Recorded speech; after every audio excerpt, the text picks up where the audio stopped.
بسم اللہ الرحمن الرحیم۔ اسلامیات مرکزی تعلیمی بورڈ کے آفیشیل چینل پر آپ کا استقبال ہے۔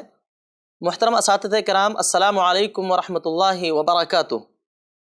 آج انشاءاللہ ہم سبق نمبر 71 کے طریقۂ تدریس پر گفتگو کریں گے۔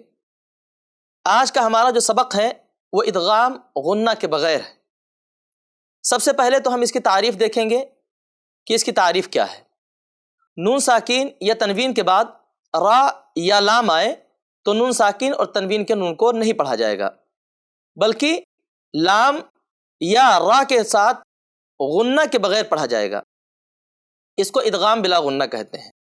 جیسے آپ بورڈ پر دیکھ رہے ہوں گے، اس کی کچھ مثالیں دی ہوئی ہیں، جیسے یبین لنا۔ اب آپ دیکھیے کہ یہاں نون ساکن کے بعد لام آ رہا ہے، اس لیے ہم یہاں نون ساکن کو نہیں پڑھیں گے۔ کیوں؟ اس لیے کہ قاعدہ یہی ہے کہ نون ساکین کے بعد اگر لام آ جائے تو ایسی صورت میں نون ساکین کو نہیں پڑھا جاتا ہے اور بغیر غننے کے ساتھ پڑھا جاتا ہے۔ اسی طرح سے مال اللبدا۔ اب مال اللبدا، اس میں بھی آپ دیکھیے کہ تنوین ہے اور اس کے بعد لام پر تشدید ہے، تو تنوین کے بعد چونکہ لام آ رہا ہے اس لیے یہاں پر ہم غنہ نہیں کریں گے۔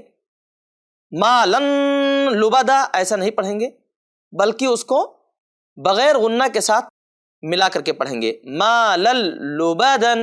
اسی طرح سے را کی مثال بھی ہم دیکھ لیں، جیسے عیشت راضیت۔ اب آپ یہاں پر دیکھ رہے ہوں گے کہ تنوین کے بعد را ہے اور را پر تشدید لگا ہے، تو چونکہ را آ گیا ہے تنوین کے بعد اس لیے بغیر غننے کے ملا کر کے ہم اس کو پڑھیں گے۔ یہاں ہم عیشت راضیت ایسا نہیں پڑھیں گے۔ کیوں؟ اس لیے کہ یہ قاعدے کے بالکل خلاف ہے۔ اسی طرح سے من رزق اللہ۔